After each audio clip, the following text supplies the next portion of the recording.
Welcome to Photo Finds. I am your host Kevin Yee, and it's good to be back with you. Now, in case you haven't noticed, we've switched things around on this channel just a little bit. Photo Finds is one of the shows that is no longer a weekly show.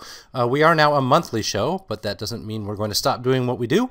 We're going to be poking our way around the parks and looking into things as deeply as we can and try to find some of those hidden details whenever we can, though we may not be comprehensive in our approach going forward, just because now we're more of a monthly show and we want to take our time and look around things a little deeply if we can.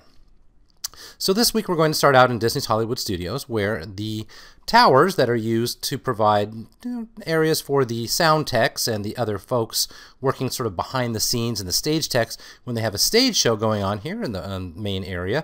These towers have been here for a little while, but they used to look fairly nondescript. They've gotten some decorations in the last couple of weeks. You can see these windows visible on this tower here, and if we look over to the other side of the walkway, we see different kinds of windows and even a little balcony. So they've kind of gone all out here, trying to make the park feel a little bit more like a consistent theme around the entire park. It was a little bit there at the beginning of the 1940s, 1930s Hollywood, but they're really trying to bring it home, I guess, now by making more of the park feel like Sunset Boulevard and Hollywood Boulevard, the main thoroughfare.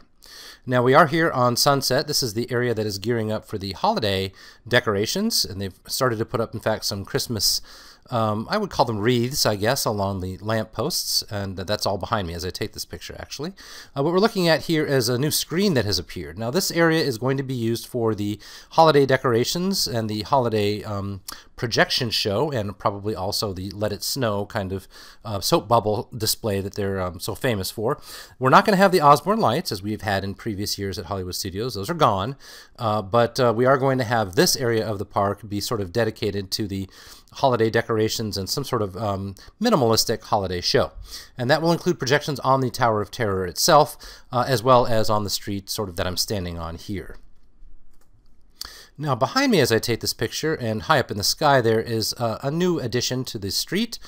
This has replaced a different billboard that was here, and as you can see, it's in keeping with this theme of the early 1920s or 1930s perhaps in California. And of course, if you're familiar with the Disney product across the coasts, Paradise Pier is actually a reference to the Disneyland Resort over in Anaheim. Their second park over there is Disney's California Adventure, and Paradise Pier is one of the lands. And if you're looking carefully, you can see that this is California Screamin', their roller coaster.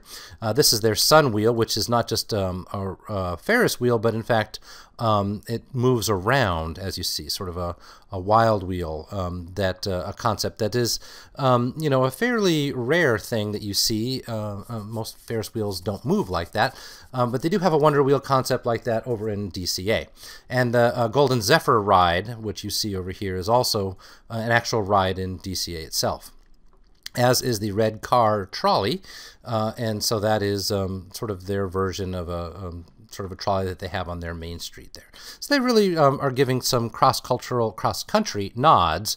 I guess it's kind of cross-culture as well, if you're thinking about the California culture as separate, over here in DHS. It's been a couple of weeks now that the lagoon, Echo Lake, has been drained. You can see Gertie the dinosaur in the background there. In fact, if we zoom in, you can see underneath the lake bed there. They have started to work on the boat here, so this is probably just a routine maintenance that we're looking at. Haven't seen it drain in quite some time, however, so this is probably a pretty rare occurrence for them. Now, over behind this area and over to the right is the Sci-Fi Dine-In Theater, and this was the former entrance to the Streets of America that we're looking at here. It is now opened up for a new establishment entirely, called the Baseline Tap House. We'll have a closer look at that over here in a minute. It's the entrance to the Grand Avenue area, sort of a miniature land within DHS, and it's got some unique features, and we're going to have a couple close looks at those. First, at the Baseline Tap House, which, as you can see, is, or perhaps you can't imagine it, but this is the former home of first Ellen by the Book, and then the coffee shop that was in service right here around the corner from the Sci-Fi Dine-In Theater. It's been repurposed now as a brew house, a micro brew house, and there's a lot of outdoor seating. It was great weather on the day we visited, and so in fact there were a lot of people sitting outdoors. Now indoors you're going to find a bunch of references to Disneyland over in Anaheim. So this is like a cutout from a newspaper on one of the bulletin boards there. Of course, July 17th is the grand opening, but that was really the press opening. The grand opening for regular people was, in fact, on July 18th at Disneyland.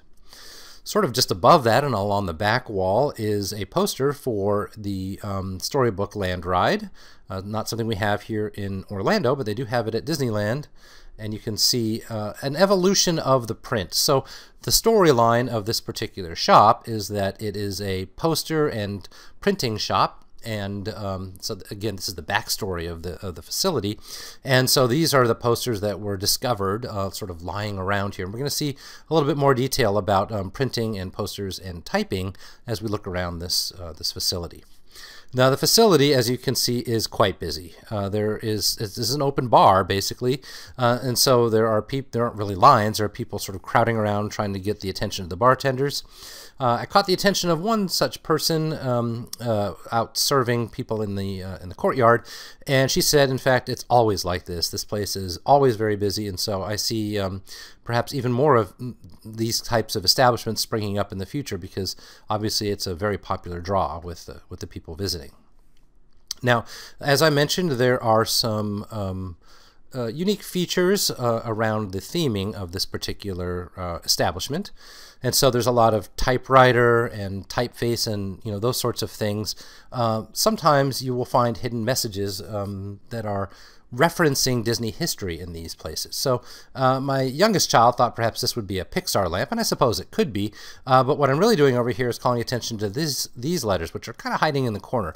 If you zoom in a little bit, you'll see that they spell out Carolwood, which, as you might know, was the name of the street Walt Disney lived on when he lived in Holmby Hills in Hollywood. The Carolwood Pacific Railroad was the name of his backyard railroad. So this is a hint and a nod to Disney history, even though we're on a different coast entirely. Now, this is a layout of type block, as though you might do a printing, but as you can see from a distance, it actually looks like Sleeping Beauty Castle, again, in Disneyland in this case.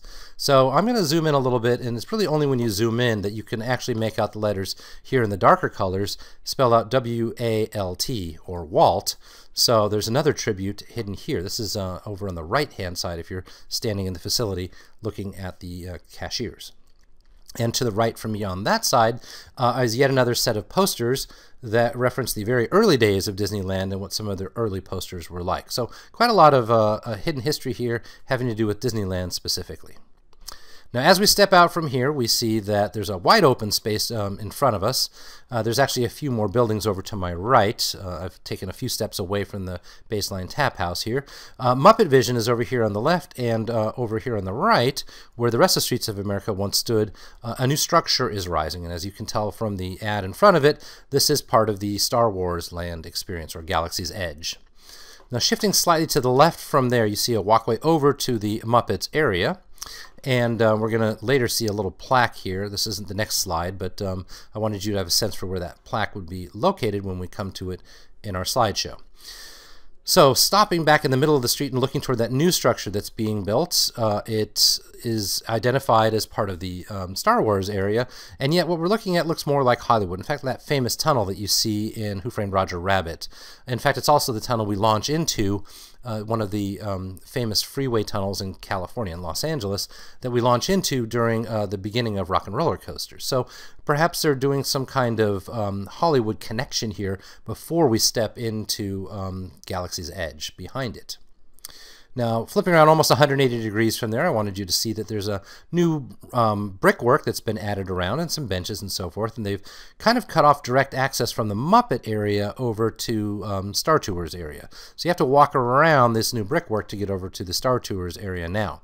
And so we're not exactly sure how Star Tours is going to connect up with the Star Wars stuff, or if it's going to be an island unto itself. I mentioned earlier there are some of these facades, some of these buildings. that are still left in the Grand Avenue area. So the Baseline Tap House you can just make out behind these trees over here. These facades are original to the area. They were part of the Streets of America as it looked back when it was just a facade. In fact, they've left some of the touches that were there before, such as this bicycle, which was always dressed up for the Osborne lights. I verified by looking at some old pictures this is in fact the same bicycle, kept over as a bit of a remnant from the previous days.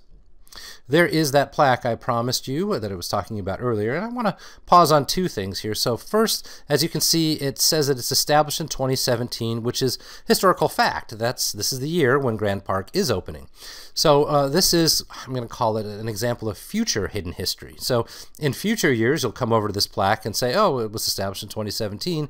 Yeah, it actually was. So they're kind of playing a little bit with the fact of not giving tribute to the past, but giving tribute to the present, so that in the future it will be the past, if that makes sense.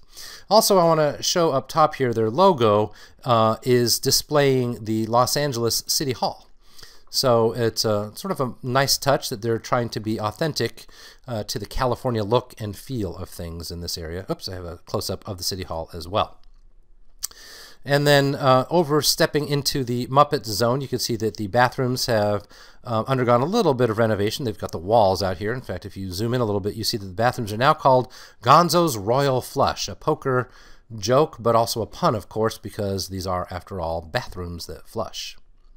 Back over to Echo Lake, where we see a DVC stand, one of a couple that I saw that are kind of new in the area, and it looks like there's a renewed push to sell even more DVC within the parks. Now over to a heartbreaking scene at Disney Springs. We are witnessing here the destruction of the DisneyQuest facility.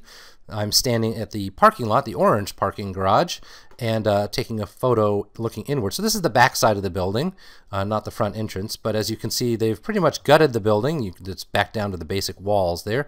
If we zoom in a little bit, you can see perhaps some of the railing that you might have remembered from the top floor, looking down over into the Buzz Lightyear facility below that.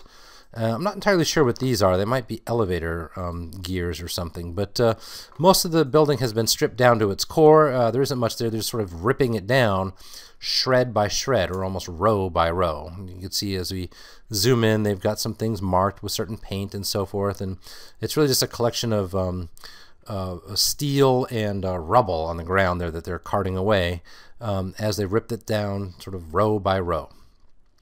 Now going into Disney Springs on the west side here, you can see the former home of one of the Wolfgang Puck Cafe, the Express Cafe. Bongos is just to my right over here, and House of Blues is just to our left. So they've been tearing that back down, and as you can see, there's some signage up about what's coming next, and of course that's the Jaleo is the name of, or Jaleo is going to be the name of the new restaurant coming in with the Spanish celebrity chef sort of advertising his wares. This is going to be opening, as you can see, in 2018. Now over to the front of DisneyQuest, you can see some curious orange lines painted down the side. I'm guessing this is for the demolition, because this is very similar to how they took apart the other side with sort of vertical stripes down. I'm kind of curious what's going to happen when they eventually bring the bulldozing over here, because this is quite close to the walkway where the people are. I'm not entirely sure they're going to be able to do that with people there, so the people might not be around for that part of the demolition. Flipping around again and facing back towards the middle part of Disney Springs, you can see a couple of new wayfinding signs. I saw a few of these around the Disney Springs area, just to give a sense for how many shops there were and point people in the right directions. Pele Soccer is the new name of the soccer facility. It still sells things like soccer jerseys and soccer balls inside of it.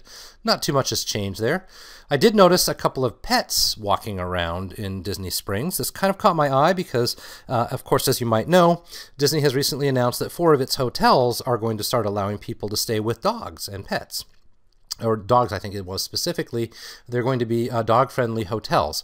And so this national movement almost of allowing dogs to go in places that previously they hadn't been allowed is starting to creep its way into Disney, first here in Disney Springs, and then as well, of course, into the hotels with that other bit of news. It's been so long since I've been here that I haven't taken a picture of the new decoration or the replacement balloon. It's getting further and further away from characters in flight where you can actually see characters on it. It just looks a little bit more classy, I guess, now, and similar to the balloon you might find over in Paris, which is actually where this company comes from. Just to my right, as I take this picture, is a photo of the Edison, still under construction. That's this facility here. That's right next to the bridge on our walkway over into that part of Disney Springs. So that's going to do it for us this time around. I thank you guys for coming along on the journey, like always. I hope that you continue to check back with us. Again, we're not going to be weekly from now on. It's going to be more like a monthly visit. We're going to do what we can again into some of the other parks and sort of rotate them as we move around from place to place. Rather than give you a frantic overview of everything, we're going to try to zoom in on a couple of things that we find interesting that week, or that month, I guess, and hope that you find it interesting too. I look forward to your comments, and thanks. We'll hope to see you guys in the parks.